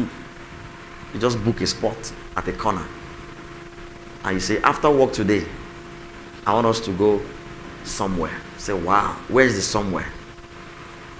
And then you take them to a luncheon. Don't take them to a funny place and say, is this where we were going?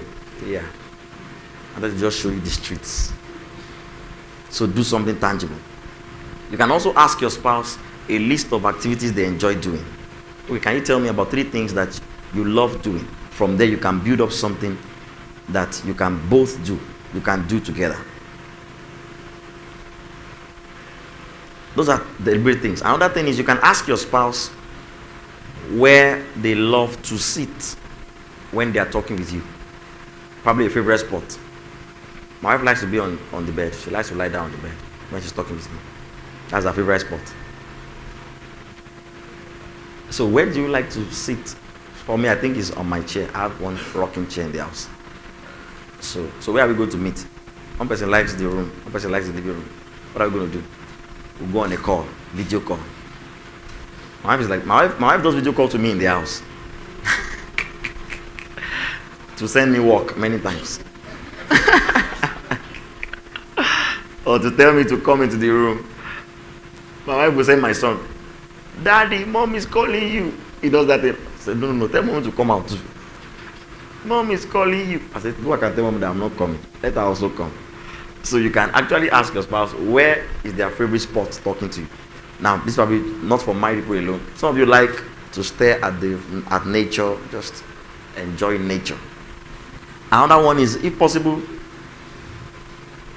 you can plan a getaway, weekend getaway, but come to church on Sunday. Don't get away and you get lost. You can plan a weekend getaway, Friday, Saturday. Yeah, you should come to church on Sundays. Don't say it's not important. Getaway for the 2 of you. You just plan it once or twice a year. You just go like that. You enjoy yourself. Don't mind the money. You will have the money to do it. You men. So don't be scared. Say, where will I get the money from? You have the money. Don't worry. So, is that what? Evangelism on Saturday. Well, that's a quality activity too.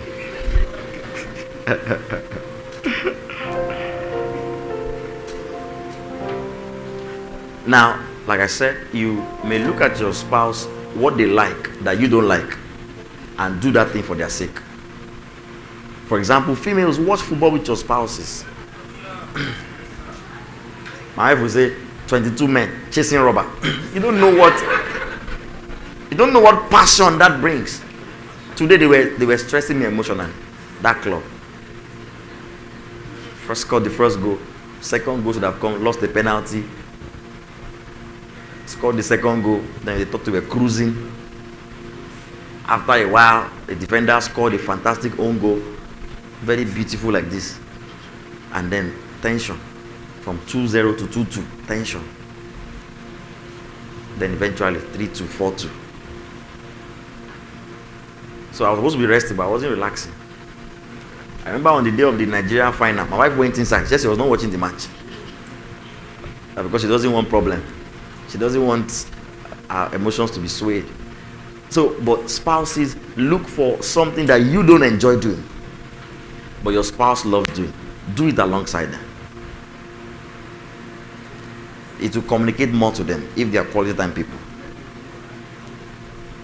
Also, the next point, make out time every day to share with your spouse some of the events in your day.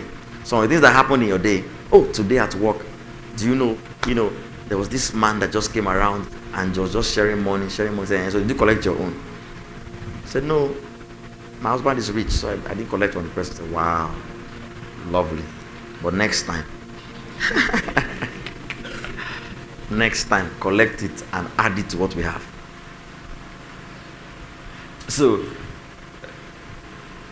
check out the events in your day. Pick out a few things that you can recap. So how did your day go? I say, fine. Every time is fine. Today, this and this. Those are things that make you come out of your shell. You ask questions. So how did your day go? So today I had this. This happened. Also, let me add one more to it. Do a review of history. Review history. Ask yourself questions. Who was your worst teacher in secondary school? Say, Mr. Agbabiaka. Oh. Some people you will not know that they can talk, but the moment you talk that part of them, that man say, what did he used to do? When he's walking like this, with his pot belly, you see, spouse will come out of their shell, speaking. So you can ask those kind of questions. What mistakes do you regret most? Or what would you have loved to do as you are grown up that you couldn't do? That makes them think, I would have loved to so and so and so. So all of those things help you to spend quality time with yourself. Let's go to the next one quickly. Gifts, receiving gifts. In every culture, an exchange of gifts is usually an important part of every, marital rights and tradition. One of the things that characterizes marriage rights is the giving of gifts. The men that are married there can tell that they gave gifts to men. John is laughing. Abi, you gave gifts to men. When you go the first time, this is knocking the door or something. When you knock the door, when they open, it is list they hand over to you. They give you a list, tell you the things you're supposed to bring, and then you exchange gifts. In every culture, gifts are an important part of expression of acceptance, love, satisfaction with the person. And it's the same with gifts as a love language. There are some people that the way they understand love is through gifts. And the moment you discover that as a man, don't run. Say, this one would destroy me. Just pray to God that you have money. And gifts don't always have to be so expensive. You can make different things to be gifts. So gifts are so important. They are symbols of love. No wonder in a marital union, for example, there's the exchange of rings that symbolizes a token of affection. And that's why you see that as long as that ring is on, most times the marriage is still intact. But you see a bride that stops wearing the ring, or that removes the ring and stones, I curse the day I met you. That is a sign that the marriage is already going south. So, but you see, when spouses wear their rings, that's an element of the fact that we are still connected. But somebody that doesn't wear their ring, they can't even find it. Such already show indications that things are not going well. So gifts are very important to all sets of people, but we receive this as a love language differently. To some it means much, to some it doesn't mean much.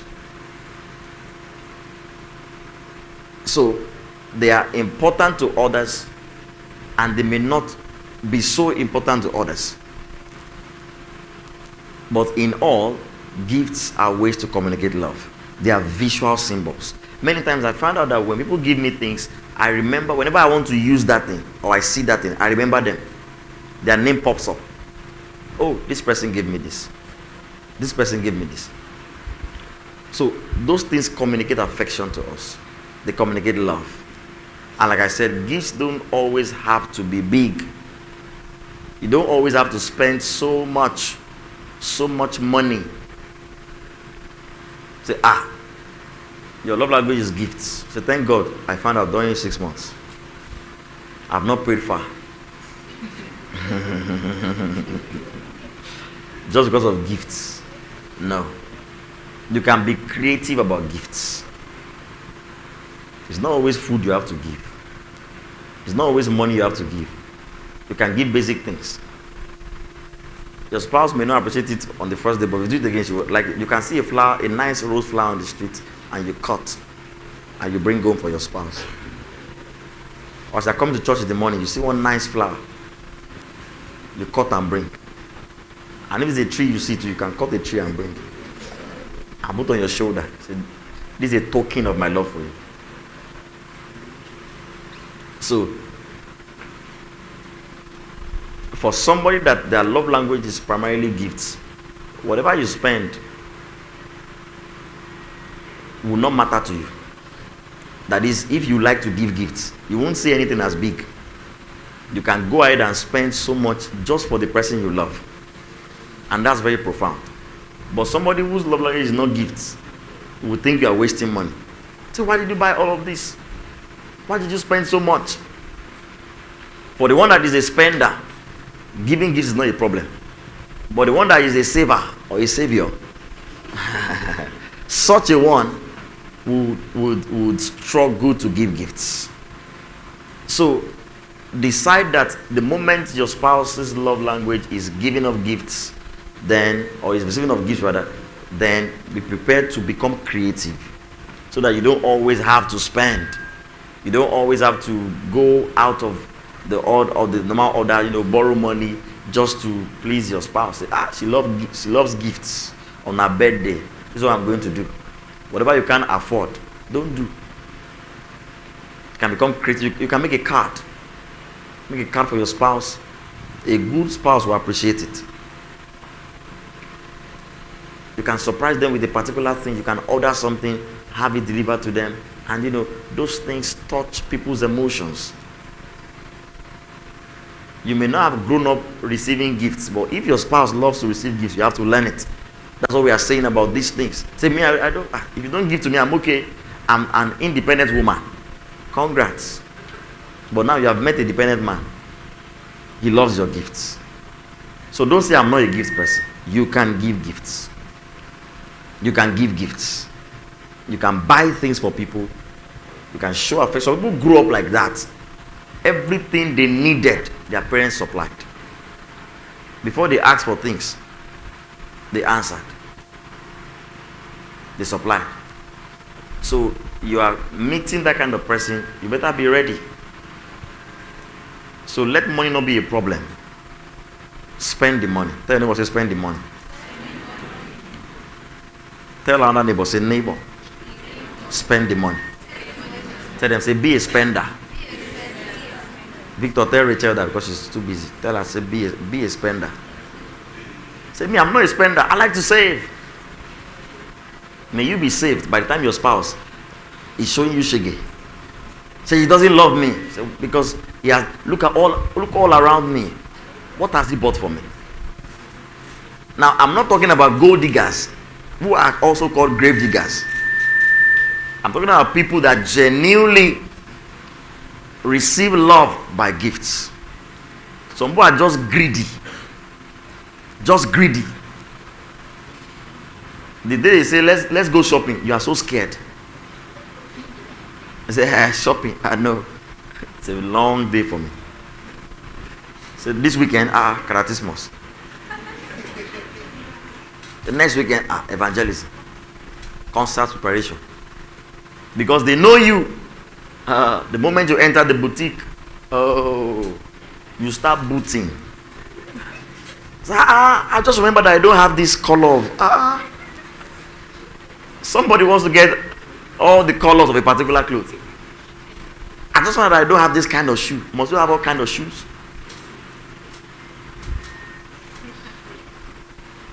Go to the boutique, you are so scared. You are praying, God, please let him not see. Let her not see.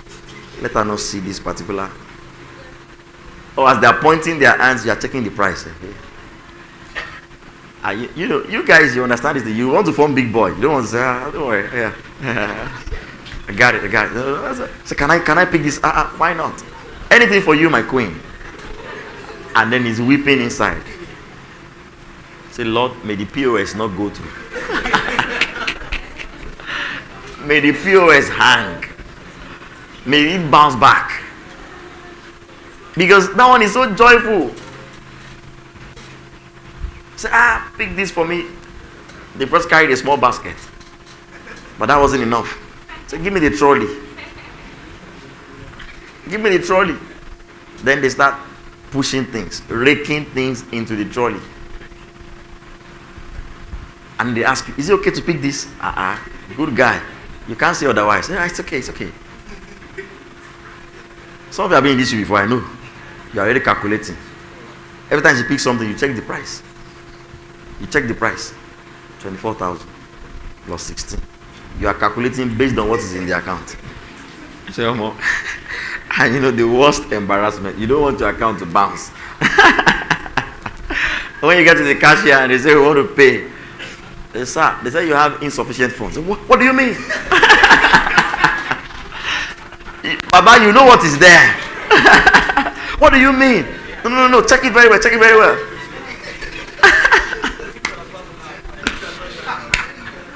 Some of you have been in these shoes. You went to impress that lady, and then you couldn't tell her, but they say, please, let's shop on this side of the boutique.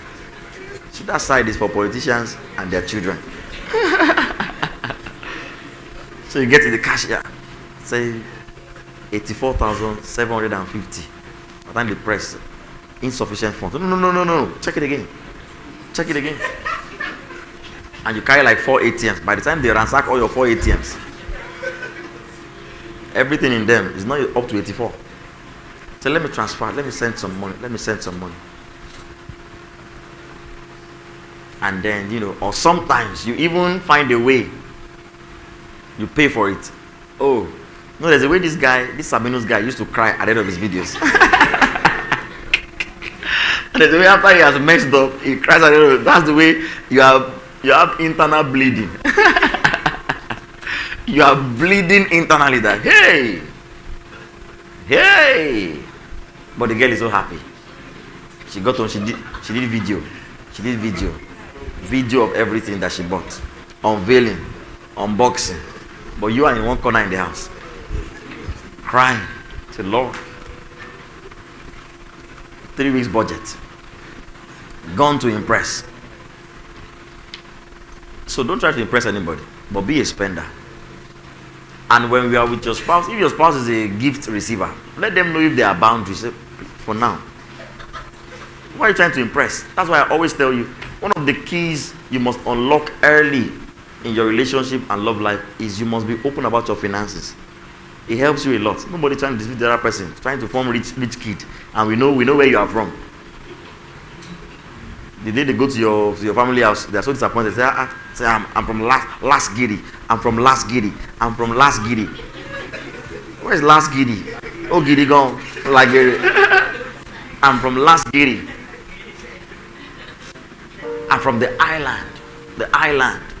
By the time they go to your place, it's Obalende. Close to the island. It's Yaba. It's just Third Mainland Bridge that separates. You see, look at the island there. It's actually an island indeed. Don't lie to anybody. Say, my dad, when he took his first trip to Kentucky, he returned with a box of turkey and then making turkey. I said, and then, you have already formed. You formed. But please, when you start relationships, in the early days, first few months, lay all the cards on the ground So that if she's a receiving gifts love kind of person, she can find another love language.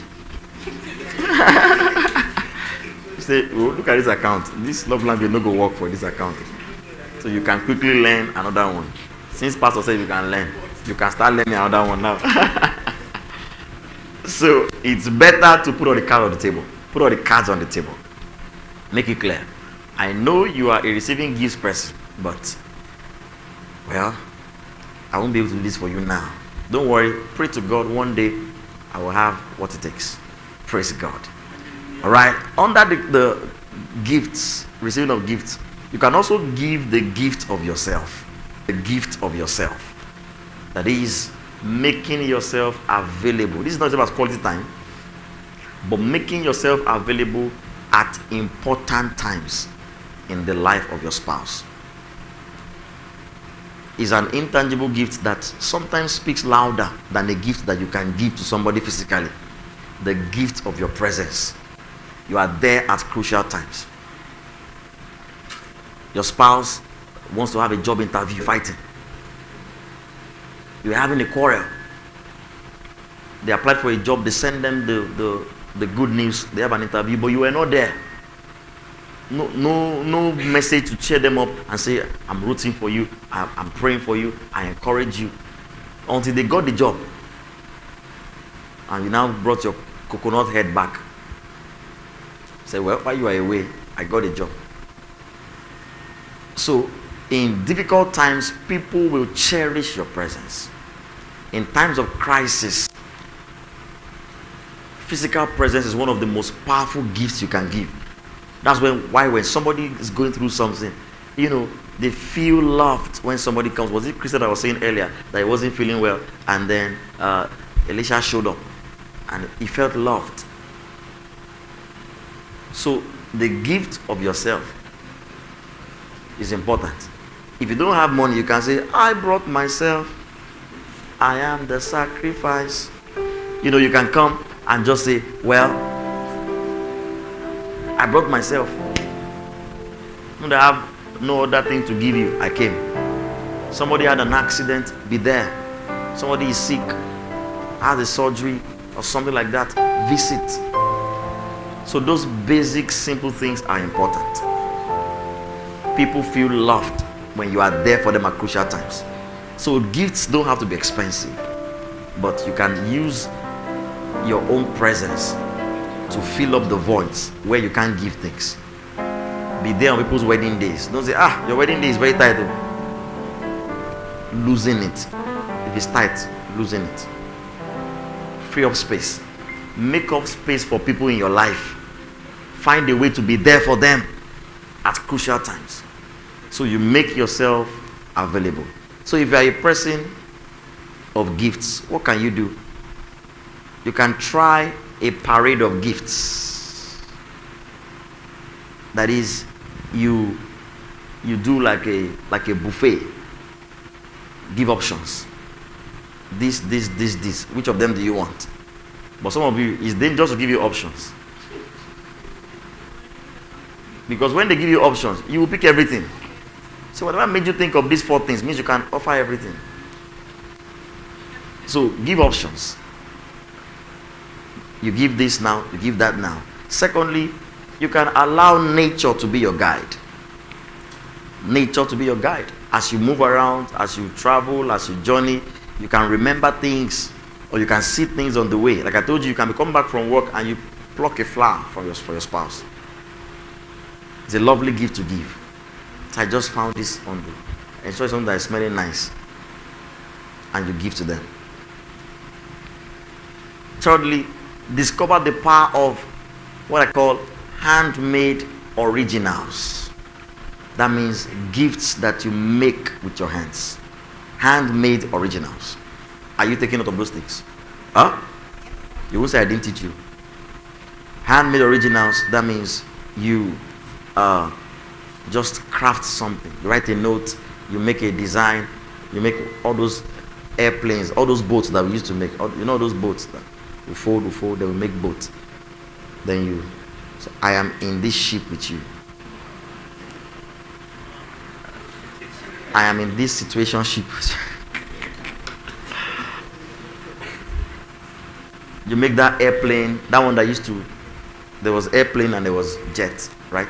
Jet is thicker, but airplane is. So you can just write, I'll go all over the world with you. I will travel, I will cross the ocean with you. Little things like that that warm the heart. Things like that warm the heart.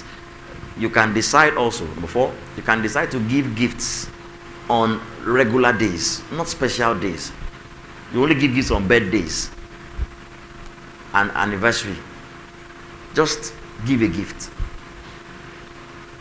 Just decide to give a gift. You know, some days ago, I think like over a week, I just ordered some shawarma. And, you know, whenever I order like that, my wife, when I order for her, I also have to order to balance the equation.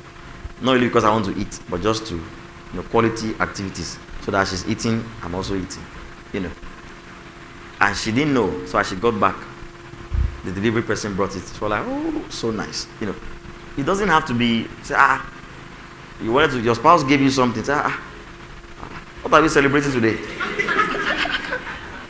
What's the occasion? What are we celebrating? Say, it's our anniversary. You only remember to give things on special occasions. Grow out of that. All right? Also, you can keep a gift idea notebook where you write, there are very thoughtful gifts that you can give. One of our daughters in Abuja, many of you know her, Ife, that's one person that knows how to give. Every gift she gives is very thoughtful. It communicates differently. Over the years. If she wants to meet with you, she must bring a gift for you. She must. So there are different lovely gift ideas. Over the years, she gives us things. There was a time we're going to have an anniversary. She just printed Vanguard, Lady Vanguard, and Eden. In fact, that's the t-shirt she's wearing. Yeah. And just give it to us. We didn't have plans to snap for our anniversary that year. We just went to the studio and snapped. One other time, she made mugs with our picture and our names, I think, from my wife and I. The mugs that when you pour hot water or something, the thing comes out. I can count a number of thoughtful things. So you can keep a gift idea notebook where you are writing ideas. When you see somebody give nice gifts, you say, it's too expensive. Okay, write it down. Say, one day in my future, I'll be able to give this kind of thing. So write books or write things down, gifts, ideas of gifts that you can give. So that the day you want to give gifts, you are not struggling. Somebody told you how they gave gifts to somebody, write it down. So that when you want to give your own gifts, you have an idea of what you want to give. Sometimes you can ask friends. If you have sensible friends, they will give you good ideas of gifts. Some people are just good with those kind of things. Some of you are not good with gifts. Why not seek help? When you give your spouse something, it would have been better if you gave nothing. Because what you gave was bad. So you can ask. Some people have ideas of gifts. If you ask Mr. Pell now, she has ideas of gifts. I know. Right? Receiving gifts is your love language. It is. Where's that man? Is he on that call? He's there. Hope you are listening so that you can know what is in your future. Have your seat there. But then you can ask Mr. Pell for gift ideas. Some people might have gift ideas in this place. Some don't have an idea. They don't have an idea of what gifts are. Even if your name is Gift H.E. Victory, you may not. Where's the young man? Do you have idea of gifts? Your name is just gift. What's your name gift for? What is it useful for? So your name may be gift, but you have no gift ideas. So another one is offer yourself your presence, like we said. Offer your presence is a gift. You can give a living gift also, something that will always be there. You can buy a dog for your spouse. Buy them a puppy. A cat, okay. Esther said cat. You can buy a cat, a dog, or something. You can buy a parrot, if that's what you like. Put a parrot there, it's be disturbing you at night. You can actually plant a tree. If it's your own compound, you can plant a tree and name that tree. Not after your spouse. But just call the tree a special name. Or you tell your spouse, name that tree. is yours. So you can do those kind of things, lasting things. All right, let's go on to the fourth one. The fourth one. Acts of service. Acts of service is when somebody likes things to be done for them. Like I said, I feel like many females are in this category. They like things to be done for them. They like to do things, and they also like things to be done for them. So if you're a person that you always like people doing things for you, that might be your love language. You are doing things now. If you are communicating to your spouse in that language, you are doing the things they like to do, or the things they want you to do. You go and wash plates. Say, who sent you to wash the plates? Who sent you to wash the plates? You have communicated wrongly. Some people like their plates being washed by themselves. Your spouse went out. I said, my spouse must have had a long day. Let me make food for them. That was the worst mistake you made. They came back. You entered my kitchen. Oh, why did you? There's a way I arrange my freezer. My wife used to say that. So when she comes there, I say, if I go there now, you will say, I've scattered your freezer. Good excuse, right? So the worst mistake you can make is to go and cook when they don't want you to cook. So we are not just saying acts of random service, just doing anything. Doing what your spouse will love to do. You wash their clothes. They don't want you to wash their clothes. And by the time you wash it, you mix everything together. Green and blue and everything. Then the thing. By the time one of the clothes came out, it became the coat of many colors. Say, who sent you to soak this one with this one? I should have done it myself. Should have allowed me to do it myself. So, because we are saying act of service, it doesn't mean that you just do anything you like. No. You give this love language, bearing in mind what your spouse will love. If your spouse won't love them to cook, or won't love you to cook, don't cook for them. If they won't eat your food, don't cook. I mean, the male now especially. Don't cook the food that is only you that will eventually eat it. Because they don't want. So you do things that they want you to do. Intentionally. Are you still there? So all of these things require thoughts, planning, effort. So you want to be careful that having poured yourself out like that, you don't send the wrong message to your spouse, having done something else. Another key way to know if your spouse's love language is act of service is, what requests do they make of you? They ask you things. Can you please do this for me? Can you do this for me? Like I said, when we got married, I felt like my wife's love language changed to acts of service. I had to do a lot of things for her. Run errands. Do this one. Things that were even easy to do. You know, sometimes those days when your parent is just sitting and their leg is on the table and the remote is beside the leg.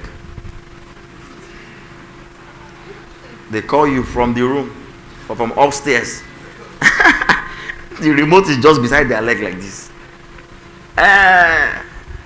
Victor, come and get this remote for me. Some people are like that. And if you find it like that, you should do those things for them. Some people's love tanks are empty because they seem to do everything themselves. And the spouse doesn't want to do anything. So when you hear people complaining, I won't cook for you. So you ensure that you are speaking